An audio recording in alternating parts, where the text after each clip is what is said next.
বাটাবাটি করতেছি। বউকে বেশি ভালোবাসে তো সে কারণে বাটতে দেয় না। ফ্ল্যাশব্যাক। আম আনতে বলছিলাম জামাইকে, কারণ আমের আচার শেষ হয়ে গেছিল আমার ফ্রিজে।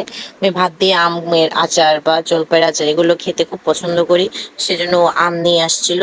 তো আমগুলো এতটাই বড় বড় আটি হয়ে গেছে, সেই কারণে ও বলতেছে এগুলো তোমার পক্ষে সম্ভব না কাটা, আমাকে দাও আমি কেটে দিই।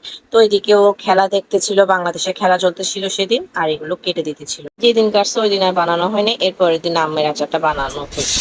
এটা কি আম কাঁচা আমকে সুন্দর করে রাখবেন, ডালে দেওয়া যাবে বা মাছের মধ্যে দেওয়া যাবে, টক মাছ রান্না করে দেওয়া যাবে।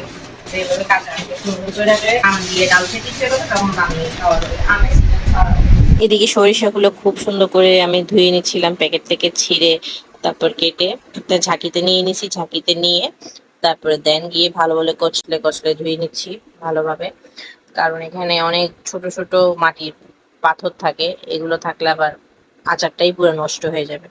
তো এই জন্য ভালো করে একদম 3-4 বার করে ধুয়ে নিচ্ছি। আর এদিকে আমার জামাই আমাকে একটু এগুলো বেটে দিচ্ছে, কারণ বাটাবাটির কাজটা আমি একটু কম পারি।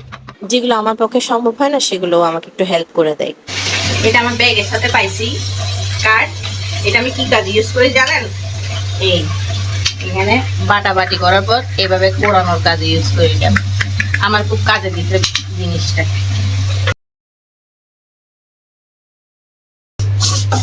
পিন নিয়ে রান্না করতেছি এইদিকে, কারণ ছোট বাচ্চা টাচ্চা থাকলে এগুলো কিছু না কিছু ফ্রিজে রাখতে হয় রান্না বান্না করে।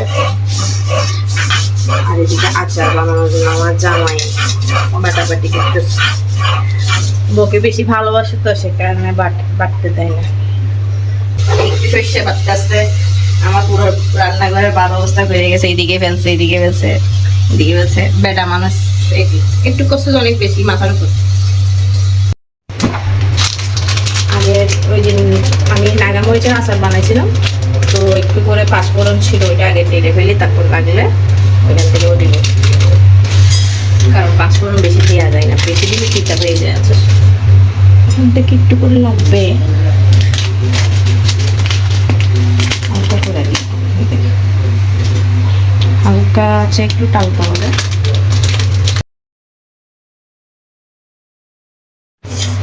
একটু টালি আগে, টালার পরে বাড়তে হবে। একটু বিধ্বস্ত লাগতেছে আমাকে গরমে দিয়ে কাজ করতে, আসলে সমস্যা হয়।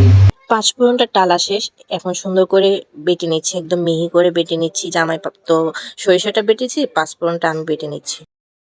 এখানে ধুয়ে রাখছি আম, চিনি, রসুন, মরিচ, সর্ষে বাটা, পাঁচফোড়ন বাটা আর ধোয়া সরিষার তেল দিতে হয়।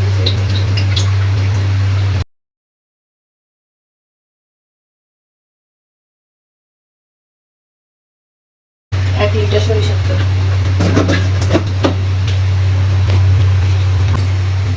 তেলটা গরম হলে তেজপাতা দিয়ে দিব আর কয়েকটা দারচিনি, শুকনো মরিচ, রসুন একটা।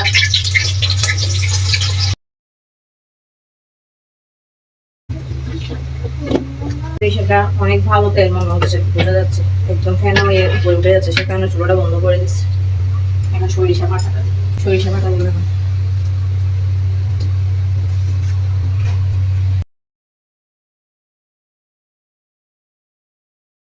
সরিষাটা বেশি গরম হয়ে গেছিল, সে কারণে চুলাটা বন্ধ করে আমটা দিয়ে দিচ্ছি। একদম উতলে উতলে পড়তেছিল, তো সে কারণে সরিষাটা মনে হয় বেশি ভালো পড়ছে সে কারণে। আর এখনকার সরিষা তো এত ফেনা হতে দেখা যায় না, তো সরিষার তেলটা বন্ধ করে আমি এখন আমটা দিয়ে এখানে লবণ দিলাম, তারপর একটু গুঁড়া মরিচ দিচ্ছি, ঝাল গুঁড়া মরিচটা। শুকনো মরিচও দিয়েছি, শুকনো মরিচে অতটা ঝাল হবে না, কারণ আস্তে আস্তে দিয়েছি তো সে কারণে। আর এটা টক ঝাল মিষ্টি একটা আচার করতেছি, সে কারণে চিনির পরিমাণটা অনেক বেশি দিয়েছি, আমি 2.5 কেজি মতন চিনি দিয়েছি এখানে। তো এখন লাড়ালাড়ি করে এখন জাস্ট রেখে দিছি চুলাতে। তারপর যখন একটু নরম হয়ে আসছে তখন আবার এসে আপনাদেরকে দেখালাম। চিনিটা একটু কম মনে হচ্ছিল, সে কারণে আবার একটু চিনিটা দিয়ে আবার লাড়ালাড়ি করে নিচ্ছি। চিনিটা দেওয়ার পরে আরো কতক্ষণ রাখবো, চিনিটা যেমন একদম গলে যায় আর একটু শুকিয়ে যায়। চিনির থেকে পানি তো বের হবেই, চিনির পানিটা একটু শুকিয়ে যাওয়া পর্যন্ত রেখে, তো এই যে আমার চিনির পানিটাও শুকিয়ে গেছে, তারপর আচারটাও হয়ে গেছে। আর এটা হলো এর পরের দিনের আচারের লুক। এখন এটা বয়মে নিয়ে নিচ্ছি আচারটা। দেখতেও যেরকম ভালো হয়েছে, খেতেও মাশাআল্লাহ অনেক মজা হয়েছে। তো আজকের জন্য একটু পর্যন্ত, সবাই ভালো থাকবেন, সুস্থ থাকবেন, আল্লাহ হাফেজ, আসসালামু আলাইকুম।